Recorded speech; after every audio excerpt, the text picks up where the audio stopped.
Imagine a vibrant discussion between people that includes both openness and critical thought in the pursuit of truth. The Purchasing Truth podcast is an experience, a journey, an exploration of the impact that negative messages in politics and the media have on our families, community, society, and nation. Join your hosts, Bill Stierle and Tom Hazard, to discover new concepts and language strategies that will reveal effective ways of establishing truth. This podcast series will tackle current events, leadership challenges, healthcare confusion, integrity in business, and many other areas that affect us all. Gain clarity and understanding of the various truth perspectives. Welcome to Purchasing Truth. Hey everyone, welcome back to Purchasing Truth. I'm Tom Hazard, here with Bill Stierle, your host. And, Bill, what we're seeing right now amid this global health crisis of the coronavirus, especially coming out of the White House daily now, is really shocking to a lot of people. And as, I look at it, we're seeing what is really something we've talked about in the past, but not in this context, and that is a flat earth mindset and a flat earth messaging coming out of this White House and these daily briefings with the president. And boy, I think there's a lot to unpack there. Yeah, Tom, the challenge that human beings face in communication as we get these thoughts out of our head and they translate to our words is that we're running with a certain set of beliefs, behaviors, things called winning formulas. This is the best way I can say this. This is the way to approach this kind of thing. This is how to deal with bad news. So if you're raised in a family with parents that communicate around bad things in a certain strategy, and they use that strategy consistently, that's the only strategy you're going to know. So your belief, your habit is going to be one that, just follows along with the pattern that you're used to speaking. So we don't have to feel shocked, but we do need to get some awareness about the strategy of speaking that the president is currently using regarding this crisis. Marketing people and branding people really don't do well in crisis. They don't do well in messaging when there's something that goes wrong. If you buy something from a salesperson, like a car, Tom, you buy a car from a salesperson. Yeah. When the car breaks down, do you go back to that salesperson to fix the car?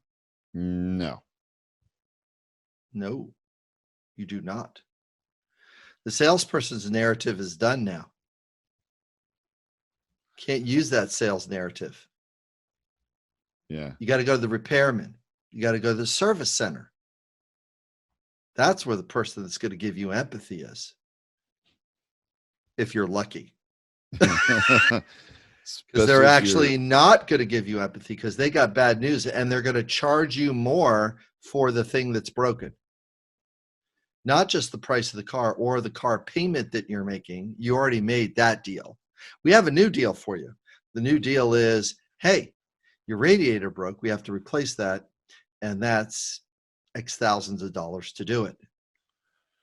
That's the new thing. And they got to sell you, although you're in big trouble right now because you have something that's broken.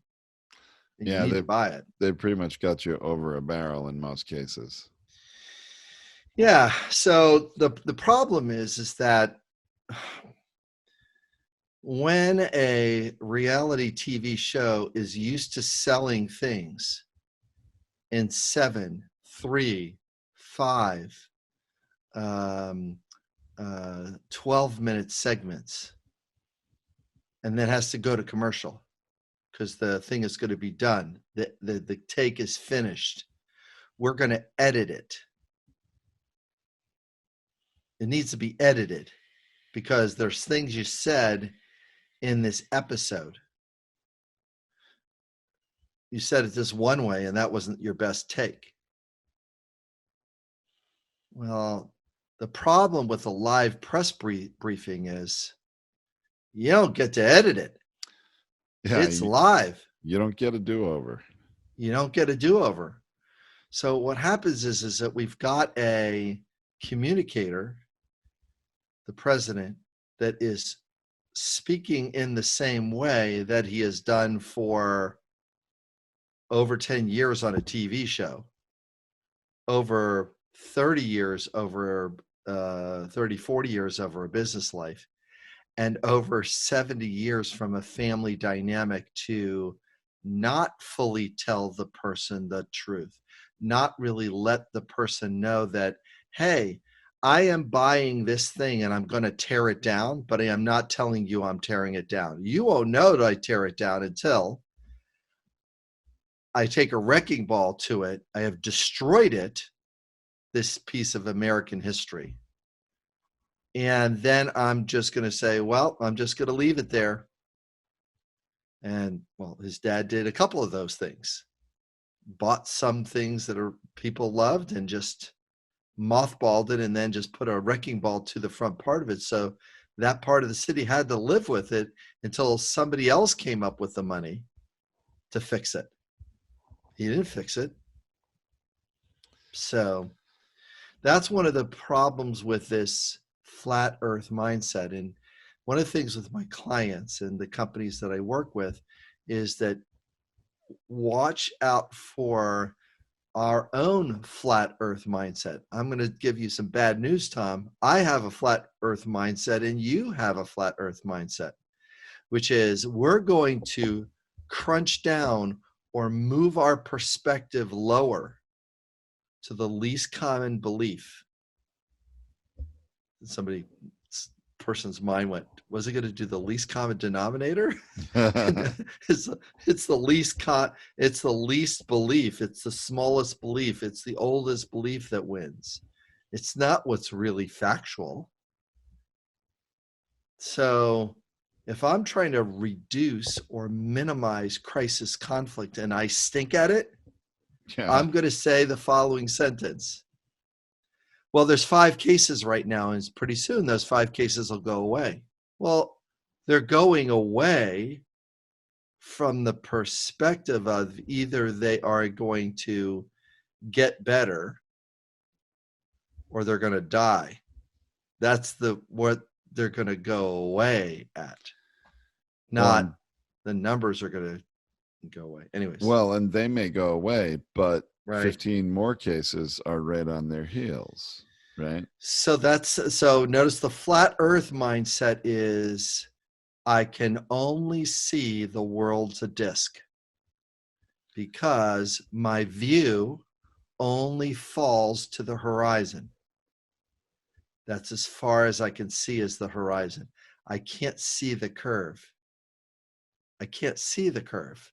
If I stand in a position as I've heard a flat earther will say on TV, I'm going to believe this because unless I go into space, it's like, well, why don't you just change your perspective? We've had other people go there. I mean, this is like the toddler who covers their eyes with their hands and thinks you can't see them because they can't see you. I mean, this is so, and then keep your metaphor going. It's also the toddler that puts their fingers in their ears because they don't want to hear the perspective. I don't want to hear the perspective. I don't want to hear the perspective that the big industries, Boeing and the hotels, the big industries are going to get a bailout. I'm going like, you do know that most Americans are not in the stock market, don't you? You do know that most Americans aren't employed by big business. Main Street is way bigger economy than Wall Street is. maybe not by the numbers, but the number of people employed and the number of people that are affected by the economy. And that's and what the flat earth mindset is it collapses things. It reduces to the smallest belief or perspective or view that we have. And so it can't answer something that is outside that view set because it has no bandwidth. It's going like, I can't see it. That's you could think of several different examples of this. I think that, oh my gosh. I mean, you and I've talked about, different examples of this, right? Over the last, oh my gosh. Week. It's happening daily in this Right. daily briefing in the White House with the president and his, coronavirus task force, the doctors, Dr. Fauci, who actually, Dr. Fauci is the one who ends up contradicting the president a lot of the time and sort of correcting his misinformation. The problem is the president keeps delivering misinformation daily. Here's the flat earth. Here's the what of things. And it really, there was a reporter that asked the question, and actually it was, and there was two responses, asked the questions about the emotional state of Americans. You remember that just showed up, the reporter that asked them the questions, what do you say to? Oh my gosh. Yes. That was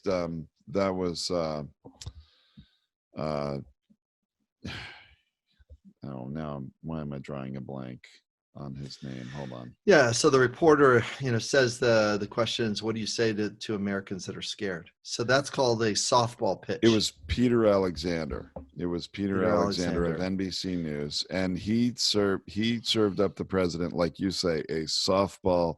The president could have knocked out of the park and appeared like the father figure than the leader the country really needs right now.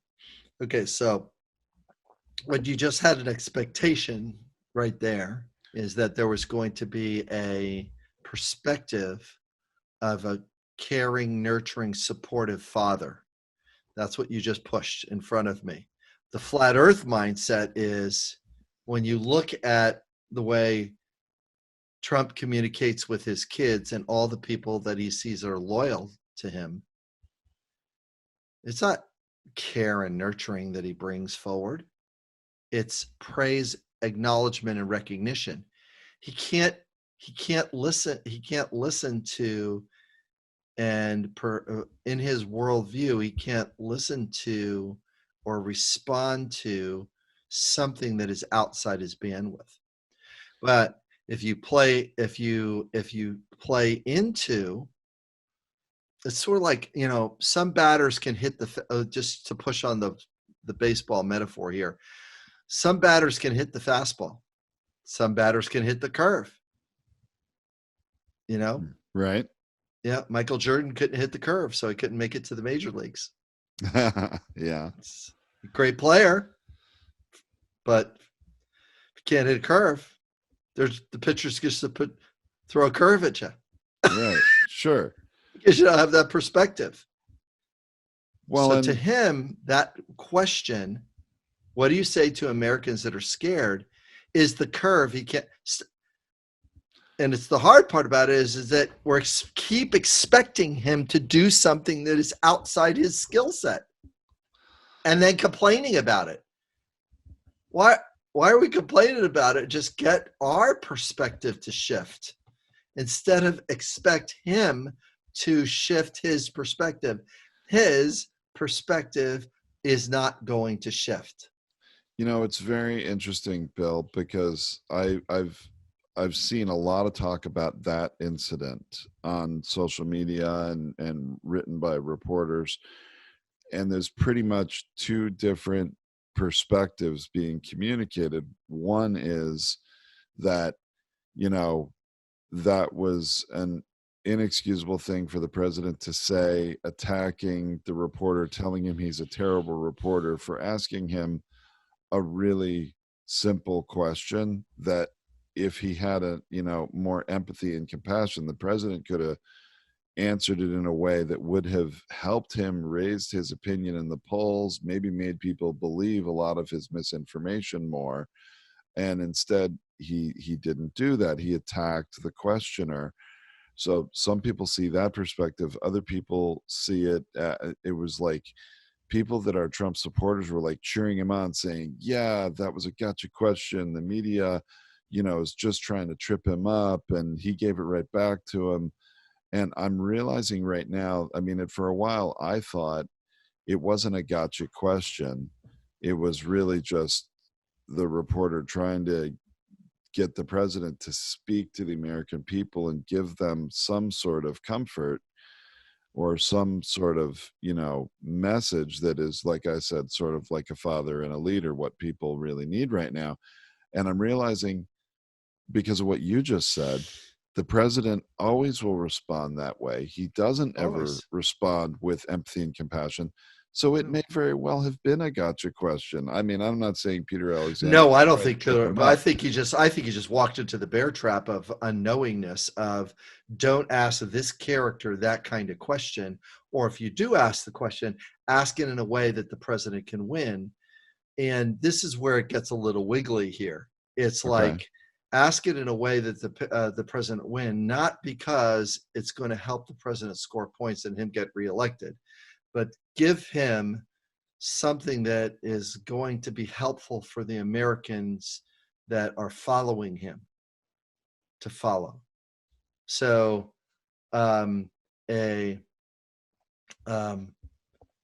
something that can win. It's like he is an embattled 12-year-old in that moment.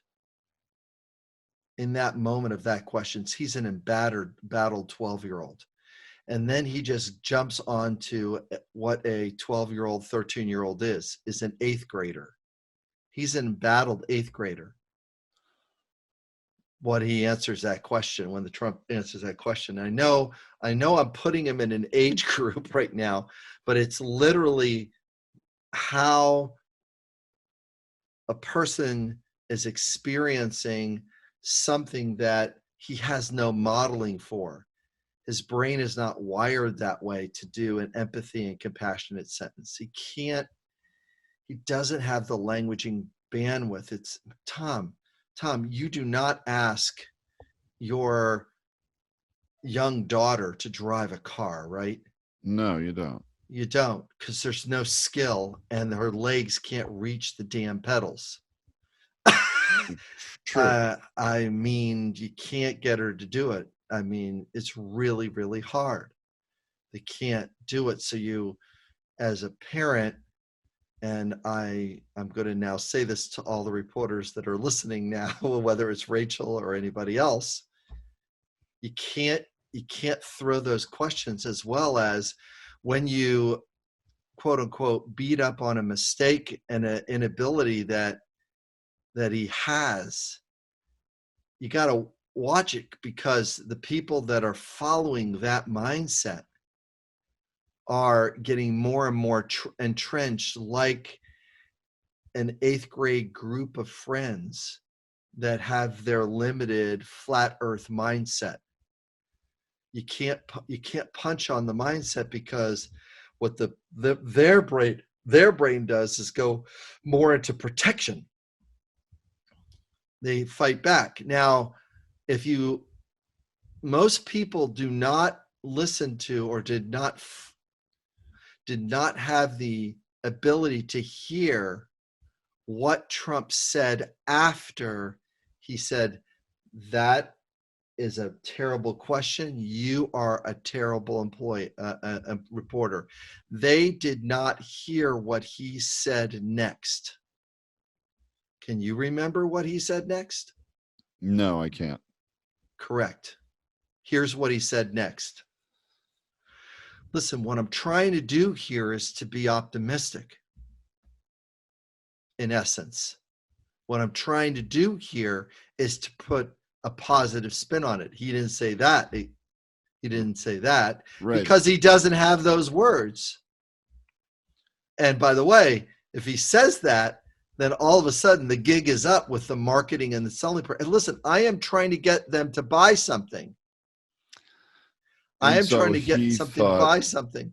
so he thought by Peter Alexander asking that question, he couldn't sell that, answering that question. And that's why he didn't like the question. Right. I can't sell what you just said. I can't sell loss. I cannot sell mourning. I cannot sell that this car is broken. I cannot sell it. The car is used. It's broken. It's a broken car. I can't sell it. Please stop pointing at the part of the engine that's not working. I'm trying to sell this thing right now. But if the president had some more skill, he certainly could have Pivoted. provided some Yeah. empathy and compassion and pivoted Yes. back And then to moved selling. on, pulled back on to selling. Yeah. You know, and then all of a sudden it's like, yeah, the engine's not going. Yes, we're not driving in the wrong edge. Yes, I took a wrong turn, like 9 of them. Oh, well, he's not going to say that. Correct. Like he doesn't have the mindset, the languaging ability, just as the flat earther doesn't have the ability to let go of and pivot on their perspective. They can't pivot on their perspective. Can you imagine trying to convince somebody that is a flat earther and believes that the world is a disc to, I know it's defying logic, but that's what perspective does, is it defies logic, because I'm only taking into consideration what I've seen and what I experienced. I am going to validate my perspective. I'm going to take a partial truth and run my life with it. Well, and that right there, Bill, is the essence of why these daily live briefings with the president are so dangerous. It's because there is a lot of misinformation being communicated by the president himself, and people are acting on it, and it is going to cost lives. And that's actually the thing that Rachel Maddow said on Friday night. And I know people listening to this who and hear me say the name Rachel Maddow are going to say, oh my gosh, she's so extreme to the left as a reporter, has this ideology. And you are correct in that belief. She is. However, on Friday night, and actually where I saw this reported first was on Fox News website, which is very much the polar opposite of a Rachel Maddow. And, you know, they reported it, and because what she said Friday night was that this misinformation coming from the president daily is dangerous and irresponsible. And it was really the entire report and the delivery of it was free from ideological rhetoric. It was really very well spoken and delivered. And I think that's why Fox reported it, because honestly, they respected what she was saying too. And she made a very valid point that these live briefings, she's basically saying the administration should stop these live briefings, because if they can't control what the president's going to say, then it's causing more harm than good. And they should tape them and edit them, like you're saying, the reality TV star who says something wrong, it's all right, cut. All right, we'll edit that before we air it. Okay. Mr. President, let's try that. Mr. President, let's try that again. Mr. President, let's ask that question. Reporter, could you please ask the question again? You know, in other words, and the funny part about this is that you can literally tell all the reporters in the room, listen, we are not doing this live.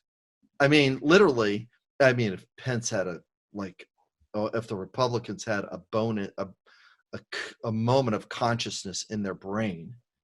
See, even you and I are talking about perspective right now. It's like, get perspective of what you are dealing with. Right. You see how enthusiastic I am about this. Just get perspective. And if you have a player that cannot hit a curveball, do not put him in and do not play him in the game where there's a pitcher who has a wicked curveball. Don't play him there. And that's what Rachel Maddow was saying. Record these things, and if the president speaks truth in the message that's appropriate, then air it. But if he doesn't, cut it. You can't keep putting them on these live broadcasts, because that reality TV star is making grave errors making that a are going mess. to cost Making a people mess. lives. And See, that's the scary part. Yeah, I have actually firsthand knowledge of this. It's my sister is a producer in Atlantic City, as a show producer, and actually worked and hired for Donald Trump, and did 2 of his birthday bashes, or at least one of his birthday bashes. Wow. And literally said to me before he's elected, he can't follow direction. He can't take cues. He just comes out on stage and does what he wants. I go, what do you mean? Well, I walked him through all the different things that needed to take place during this performance. Donald, come out here. You're going to be dressed. You're dressed as a 007, a spy. You have a fake gun in your hand. There's going to be the dancing girls, the Bond girls around you, dancing around you for your birthday party. You're going to come out. The dancers are going to go around this way and that way. Then pull the gun out. Yeah. Because then the spy's going to show, then the criminal's going to come out, and everybody in the audience is going to see the criminal, but you can't see him because the criminal is over here. Because the lights are over here. This is the way we're staging it. Come over, hit this spot, hit this spot, hit this over here. Yeah. And then you're going to throw the guy off the stage where we have people ready there to catch him. Oh, no. So that he doesn't hurt himself. Oh, boy. I can see it. You're going to throw him off the stage. As you fight him. When you pull your trigger on the gun, the sound effect guy will put bullets to that, to match it. He comes on stage, gun up, pushing the trigger. There's no sound effect for that. The Bonds and girls, he literally did whatever he wanted. When he was in the fight with the person, the actor had to hold on to Donald to keep from falling off the stage, because there was nowhere to catch him, because the guy knew that he was going to get hurt off the stage. So he literally had to keep fighting with Donald, and Donald's trying to push him off the stage, and there's no one there to catch him. This is not changing. This is not changing. This is not changing. There's no presidential moment. We do not have, I'm even going to, let's time travel here, because I get exasperated by this, to time travel here. Because this is me doing The World is Round. Meanwhile, his world is flat. Right. The world is round, and the world is flat. Now, we want to believe that a person is going to learn from their lessons. This is a great the senator from the Maine. He's learned his lesson. He got impeached. Yes. Yes, she's going to learn. Susan Collins saying, "Oh, well, after his impeachment, I think he's learned his lesson." No, the world is still flat in his world, and he came out the next day and said, "No, it was a perfect phone call. This is a perfect car. There's no broken engine here. We weren't heading in the wrong direction. That idea was the best idea. It was a perfect call. It is a perfect car."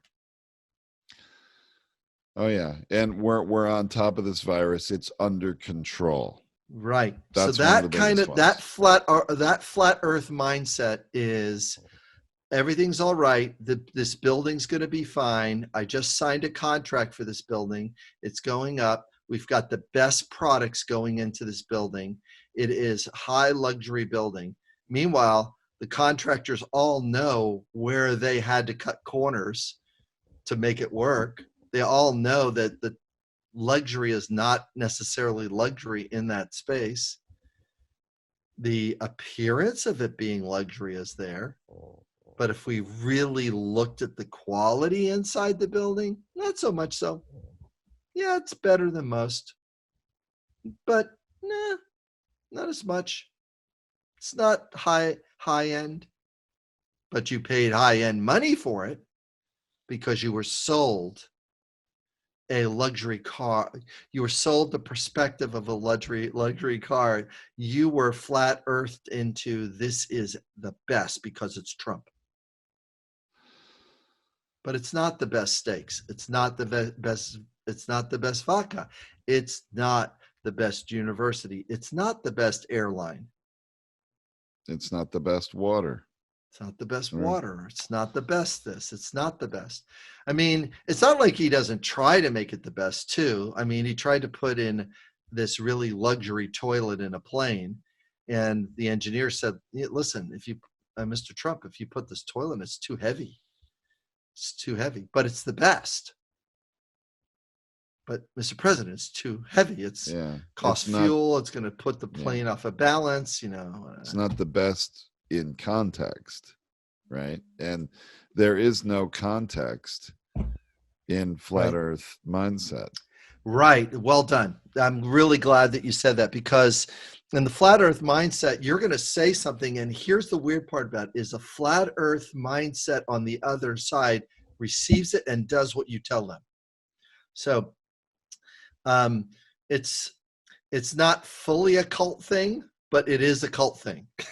It's like they're not fully all the way over there, but they have elements of being over there. So if Trump says, here's this medicine that we have, it's been approved, and then somebody figures out where to go get it, as what just happened recently, they get it, they take it, and they die because they over medicated themselves because they are too fearful of it, of getting the virus. And all of a sudden it's like there's this terrible thing coming. Well, I better stock up on this. And well, I'm not going to take one, I'll take 3 of them. Meanwhile, the amount of zinc or the amount of the active chemical in there and the side effects kill the person. And meanwhile, the person didn't have the virus anyways. It's like very, very sad. So, I mean, there is, what do we call somebody that accidentally kills somebody? What do we call that crime? Accidentally kill somebody, we would call it manslaughter, I think. That's right. So this is an accidental manslaughter. You didn't know that the person was going to step in front of you. There's no way you could have seen him. There was no way that, but you kind of said and did some things that were right in the path of that. And you kind of really need to know that your words were going to make that difference. So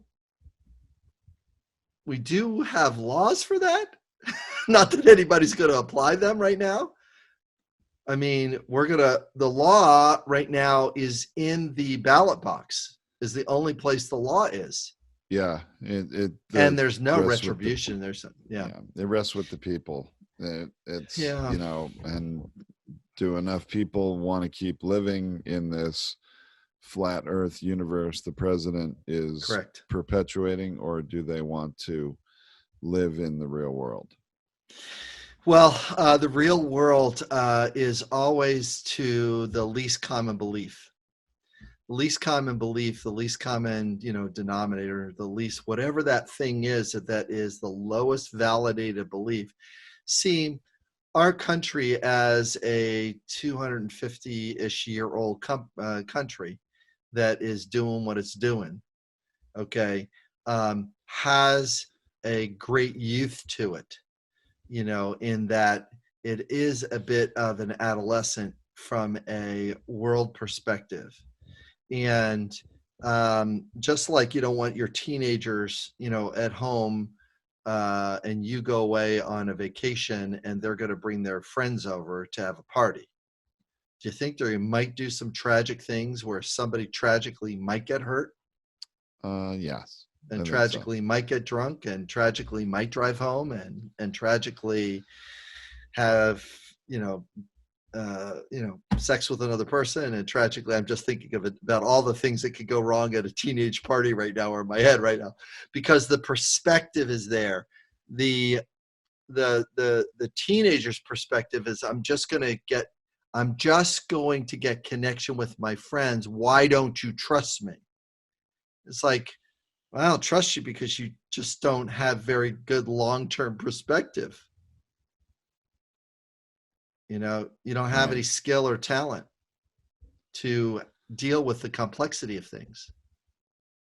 Well, now can we take a minute and talk about a real contrast to Sure. the leadership we're seeing coming out of the White House? Have you seen any of these press briefings by New York Governor Cuomo? Yes, I have. I've watched a few of those, and that's a greater perspective. Now, what is he focusing on? He's focusing on the numbers. It's like, listen, I've seen the pictures of the Earth. The Earth is round. Here are some of the things that we can predict because the Earth is round.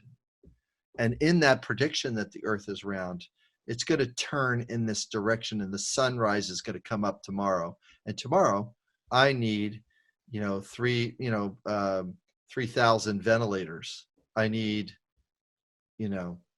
I need my numbers. I don't want to wait for the high price capitalist system to catch up here. I need the low cost governmental option here. See, it's a profit piece on their side. It's a money piece. I want certain companies to take advantage of this crisis. Let me say it this way: it's crisis capitalism is basically what we're in the middle of. We're into the place of, do I let capitalism catch up to this and make as much profit as it can, or do I add the government low cost option? Say, you're making these things because it's dangerous, and you're going to make it at cost, and you're not gouging us. He's not doing that. He's going to allow the system to be gouged. Well, but just from a messaging, perspective and a leadership perspective, Governor Cuomo, I think, is not doing the flat earth mindset. He Correct. is doing the round earth mindset, and he is telling it more like it is. He's doing more scary honesty. Correct. And letting people know this is what it's going to take to defeat this virus, and we are going to do it. I mean, there's definitely a piece there. I agree that, he is asking for things to be more nationalized than to remain privatized. That's, I don't really know where that falls. Hold on a second, Tom. Let me clean up, because I just realized what I did is my perspective went to, here's Cuomo saying, I need this inexpensive government stuff now. Trump is saying, I didn't clarify the separation. Trump is going like, no, let's wait. It's not that big. He's waiting for the profiteers to come in and provide the things, not provide the government low cost option. That's what happens, is that when Trump makes the decision to nationalize it, that means all the profiteering goes out. These companies have to make it at above a minimal at cost, thereabout cost, because there's certain guidelines that you've got to follow it to make it because we have a dual system of, our government has socialistic qualities to it, which has price protections because it's protecting the people. The problem is, we've got the fox in the hen house right now eating the hens. That's what we have. And we're going to allow the capitalist system to take as much value out of whatever the thing is during a crisis. It is not a strong mindset, to have, because what happens is it waits until the wreckage is complete before it comes in. Let me do it this way. There is the perspective, and I'll be happy to have a healthy discussion about any Republican or any person in that other mindset to come back and give me pushback. But if I'm trying to send aid to Katrina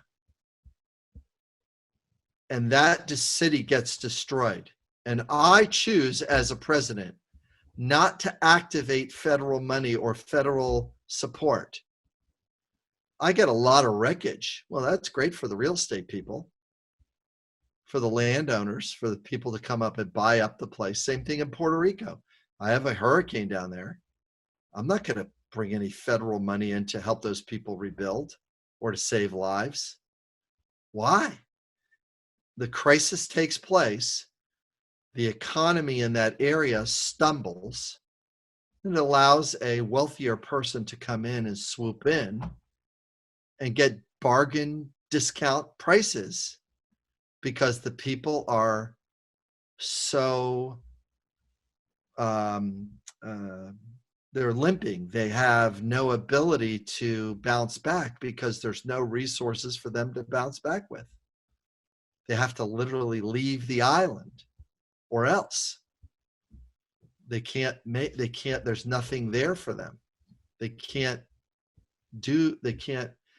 don't want to spend the time, in an economy that's not working. So it allows the vultures to come over and pick over the things. And it's regrettably, the image of a vulture picking over, a person is very, very, very disturbing.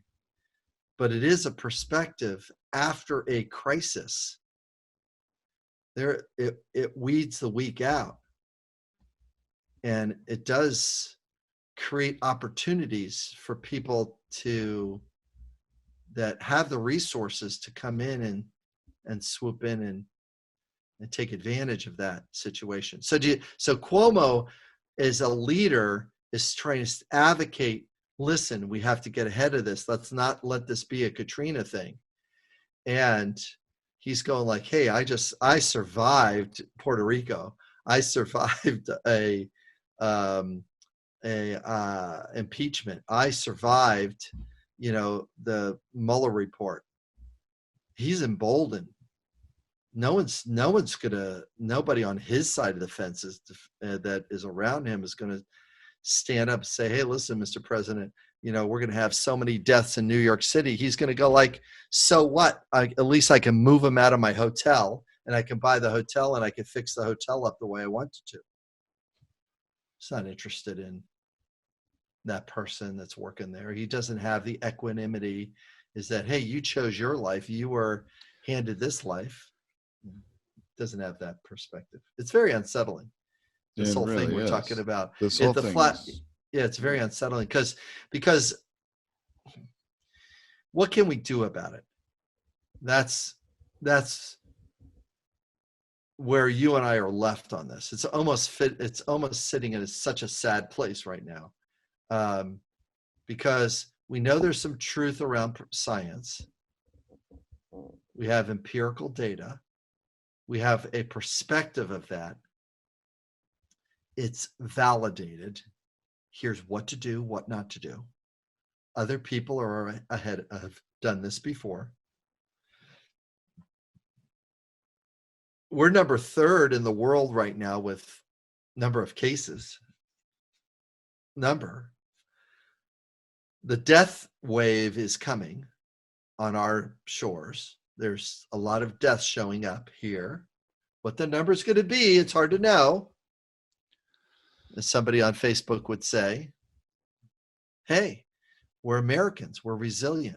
We can figure these things out. We're not like the Chinese. We're not like the Italians. We don't have their mindsets. We have a different mindset, so it's not going to hit us as bad. Huh. Meanwhile, that's because in the past, we have had people that from the round world perspective going like, we could see this coming and we can overplan for this. Yeah. But we don't have those people in charge now. We don't. In fact, the people in charge disbanded the office within the White House that was, preparing for a future pandemic. And, there's lots of ways which we're definitely behind the eight ball here. The coordinating body. It takes a lot to provide protection. See, people don't think of the police. People can take the police for advantage, which is the policing system. Protect and serve, those two words. If they stayed closer to those two words, the whole system would work really great. But it's not protect and serve and, and then catch, jail, prosecute. You want to keep the protection and the serve part higher than chase down people that make mistakes, Anyway, all right. So protect and serve. Yes, that was a mistake. Is it worth pulling the person over? Protect and serve. I'm pulling you over because I'm protecting and I'm serving the greater good. That's the thing that needs to come out of the police's mouth. Hi, you may have noticed I pulled you over. Yes, my job is to protect and serve. And when you made a turn and you ran that red light, I got to protect the other people around you. You did not meet the need for safety, and I'm writing you a ticket for it. Just to remind you. Not because it's a quota. Can you imagine a police officer speaking that way? I don't know that anyone's ever spoken that way to someone they've given a ticket to, but I would rewrite that narrative too. Okay, so Tom, just to how are we going to deal with this?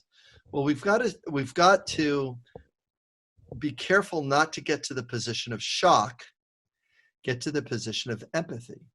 So when the reporter asks the question, what do you say to the person, the Americans? And he says, that's a terrible question. You're a terrible reporter. Oh, so Mr. President, you'd really like just to stay on the acknowledgement piece and just to be very positive. So it's encouraging for Americans, and you want to be the person that just wants to be a positive light for the good things that are happening here. And that's what this press briefing is about. It's not talking about the Americans that are scared. It's more talking about the good things that this administration is doing. Is that what you would like? He'd have to say, yes. Now, two things that take place. The reporter is meeting the need for acknowledgement, but also on the backside of the fence, it just exposes, empathy exposes the flat earth mindset. You're stuck, and this is what this is the belief of what this press conference is. The belief of what this is. This press conference is about acknowledgement, recognition, and respect for you and the people around you. That's what this is about. It's not about truth. This is how truth gets purchased, right? You stay on one need, you ignore other needs. Right. Because it's truthful. Recognition, respect can be met by selling it. It's unsettling. Whoa. Yeah, and then respect. That would be quite something if a reporter would have those skills to be able to give the president empathy and eliminate that. Of course, he would probably then have his White House press pass taken away afterward. But no, he won't. No, he won't. Think so? No, actually not. Because what you just did is affirm what the flat earth person just is standing for.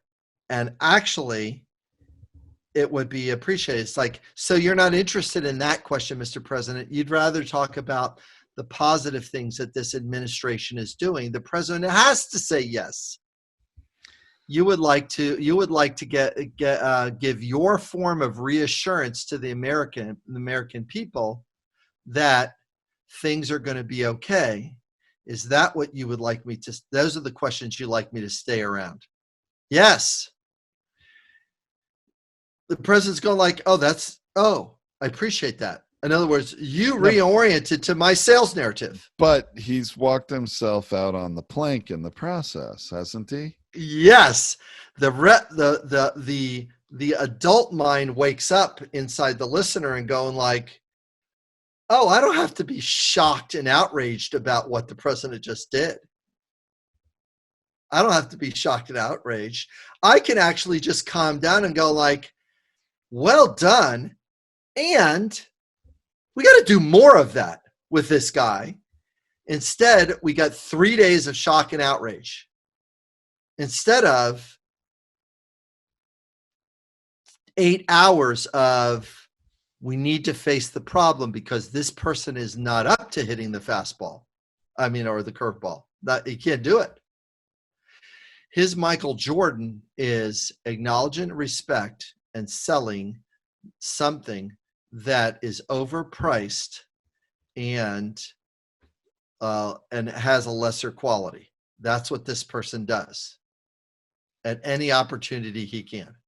That's not really the person you want managing a national health crisis, a global health crisis. No, you do not. You do not want them manage a global health crisis. You do not want that person being in the position of safety and protection of others. No. That's not what I want to charge.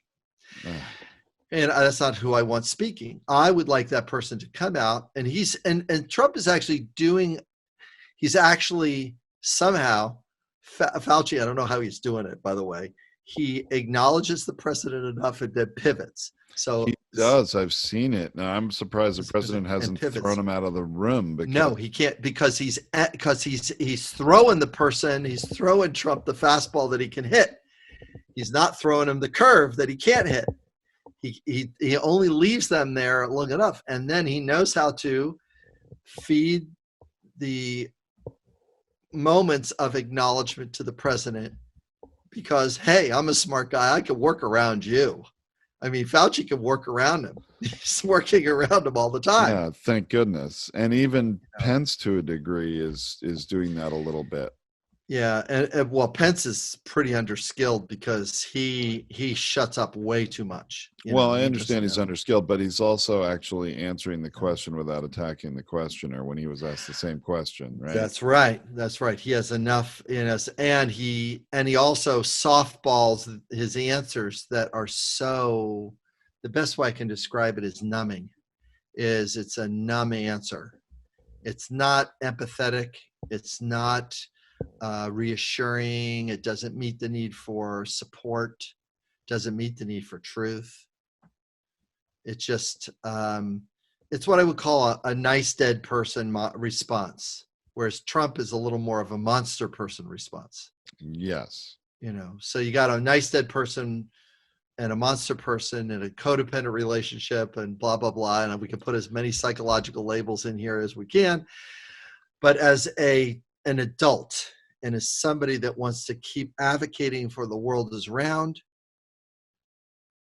and the adult mindset does its best with the 7-year-old or the 13-year-old that has that knee-jerk response and says the crappy thing to us.